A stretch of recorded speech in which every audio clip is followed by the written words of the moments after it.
Billionaires की दुनिया में जहां सब दौलत के पीछे भागते हैं, रतन टाटा ने चुना रिस्पेक्ट अपने लिए और इंडिया के लिए। उन्हें लेगेसी मिली, पर वो सिर्फ थ्रोन पर नहीं बैठे। उन्होंने प्रिंसिपल्स पर किंगडम बनाया, सिर्फ प्रॉफिट्स पर नहीं। उनका सपना था इंडिया ग्लोबल ब्रांड्स बनाए, सिर्फ कंज्यूम न करे। ये ईगो के लिए नहीं था, नेशन को ऊपर उठाने के लिए था। उनकी जर्नी सिखाती है वेल्थ टेम्परेरी है, रिस्पेक्ट हमेशा रहती है। टाटा की कहानी मॉडर्न इंडिया की कहानी है। जमशेदजी टाटा फाउंडर ने एक ऐसे इंडिया का सपना देखा था जहां अपना स्टील हो, होटल्स हों और साइंटिफिक इंस्टीट्यूशंस हों। टाटा सिर्फ इंडस्ट्रियलिस्ट्स नहीं, नेशन बिल्डर्स थे। उन्होंने शहर बनाए, वर्कर्स का ध्यान रखा और गिविंग बैक को अपने डीएनए में बुना। रतन टाटा को यह लेगेसी मिली, पर दुनिया बदल रही थी। इंडिया खुल रहा था और ग्लोबल कंपटीशन बहुत ज्यादा था।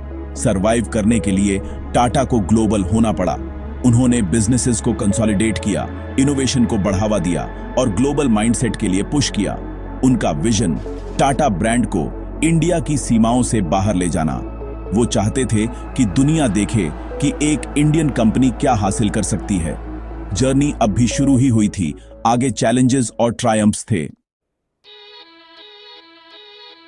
1991 में रतन टाटा टाटा सन्स के चेयरमैन बने, जिससे कई लोग हैरान हुए। यह ग्रुप पावरफुल कंपनीज का एक कलेक्शन था। हर एक को अपनी एक लेजेंड चलाती थी।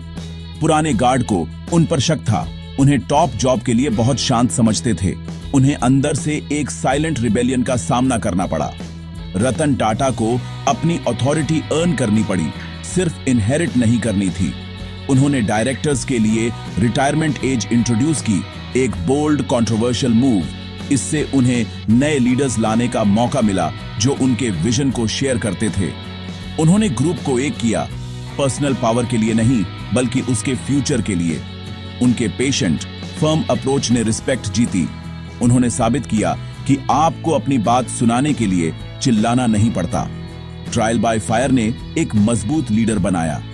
रतन टाटा टाटा ग्रुप को 21वीं सदी में ले जाने के लिए तैयार होकर उभरे। उन्होंने दिखाया कि ट्रू लीडरशिप यूनिटी और विजन के बारे में है, और उन्होंने ट्रांसफॉर्मेशन के लिए स्टेज सेट किया। ग्रुप के एक होने के बाद रतन टाटा ने बड़ा सोचना शुरू किया।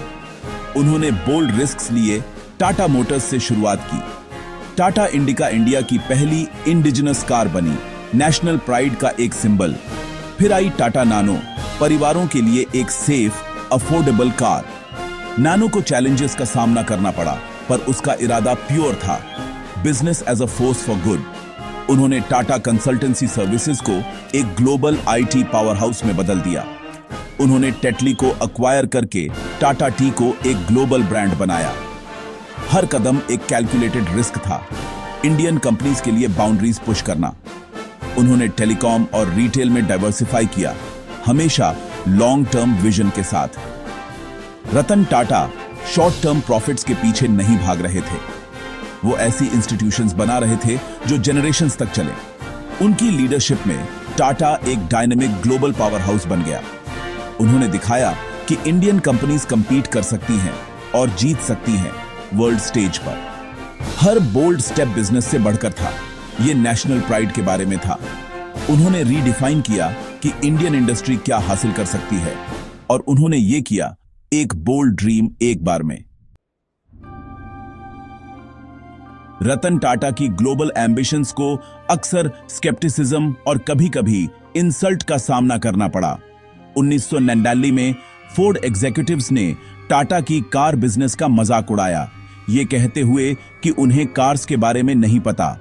दुखी पर अटल, टाटा ने बेचने से इनकार कर दिया और इंडिया लौट आए, सफल होने के लिए दृढ़ संकल्पित। 9 साल बाद बाजी पलट गई। टाटा ने स्ट्रगलिंग फोर्ड से जैगवार और लैंड रोवर खरीदे। इस बार फोर्ड ने टाटा को फेवर के लिए धन्यवाद दिया। यह विंडिकेशन का मोमेंट था, रिवेंज का नहीं। कई लोगों को शक था कि टाटा लग्जरी ब्रांड्स को मैनेज कर पाएगा, पर उन्होंने उन्हें गलत साबित किया। उन्होंने टेक्नोलॉजी में इन्वेस्ट किया, ब्रांड्स की रिस्पेक्ट की और उन्हें फलने फूलने दिया। JLR एक्विजिशन, टेटली और कोरस के साथ ग्लोबल स्टेज पर इंडिया के आने का ऐलान था। टाटा ने इंसल्ट को इंस्पिरेशन में बदल दिया। उन्होंने दिखाया कि इंडियन कंपनीज ग्लोबल ब्रांड्स को एक्वायर और एलिवेट कर सकती हैं। ये इंडिया के लिए एक प्राउड मोमेंट था। रतन टाटा ने क्रिटिक्स को एक्शन से जवाब दिया, शब्दों से नहीं। उन्होंने टाटा ग्रुप की क्वाइट स्ट्रेंथ और विजन को साबित किया और उन्होंने एक जनरेशन को बड़ा सोचने के लिए इंस्पायर किया। रतन टाटा के लिए बिजनेस हमेशा लोगों के बारे में था, सिर्फ प्रॉफिट्स के बारे में नहीं। जब 2008 में ताज महल पैलेस होटल पर टेररिस्ट्स ने हमला किया तो टाटा अपने लोगों के साथ खड़े रहे। उन्होंने रीबिल्ड करने का वादा किया और उन्होंने किया, पहले से ज्यादा मजबूत। उन्होंने सुनिश्चित किया कि स्टाफ को पे मिले, फैमिलीज को सपोर्ट मिले और बच्चों की एजुकेशन सिक्योर हो। हमले से अफेक्टेड वेंडर्स और शॉपकीपर्स को रिलीफ मिला। ये पीआर मूव्स नहीं थे, बल्कि जेन्युइन कंपैशन के एक्ट्स थे। टाटा नानो स्कूटर्स पर चलने वाले परिवारों के लिए एम्पैथी से पैदा हुई थी। भले ही प्रोटेस्ट्स ने फैक्ट्री को मूव करने पर मजबूर किया, टाटा ने अपना वादा निभाया। कोविड-19 पैंडेमिक के दौरान टाटा ग्रुप ने मैसिव रिलीफ का वादा किया, इक्विपमेंट और केयर प्रोवाइड की। टाटा के लिए नेशन के प्रति रिस्पॉन्सिबिलिटी हमेशा प्रॉफिट से पहले आती थी। उनके एक्शंस ने दिखाया कि बिजनेस की एक सोल हो सकती है।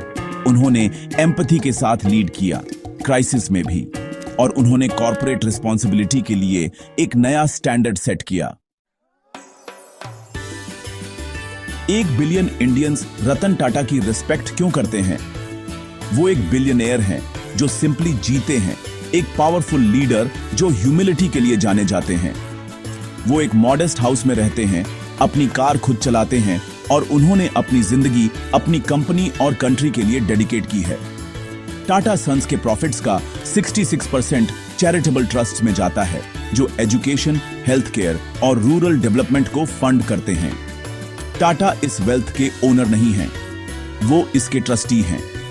उन्होंने इस फिलॉसफी को चैंपियन किया है, कमर्शियल सक्सेस को सोशल प्रोग्रेस में बदलकर। उन्होंने कभी लाइमलाइट नहीं चाहा, अपने काम को खुद बोलने दिया। उनका गोल डिफरेंस लाना, सिर्फ पैसा नहीं। रतन टाटा की कहानी लीडरशिप, इंटीग्रिटी और पेट्रियोटिज्म की है। उन्होंने एक रिस्पेक्टेड इंडियन कंपनी को एक ग्लोबल फोर्स में बदल दिया, अपनी सोल खोए बिना। उन्होंने साबित किया कि सक्सेस और एथिक्स साथ साथ चल सकते हैं। इंडिया के लिए रतन टाटा सिर्फ एक इंडस्ट्रियलिस्ट से बढ़कर हैं। वो एक रोल मॉडल और ट्रू लीडरशिप का सिंबल है। वो हैं और हमेशा रहेंगे वो बिलियनेयर जिसने एक नेशन की रिस्पेक्ट कमाई।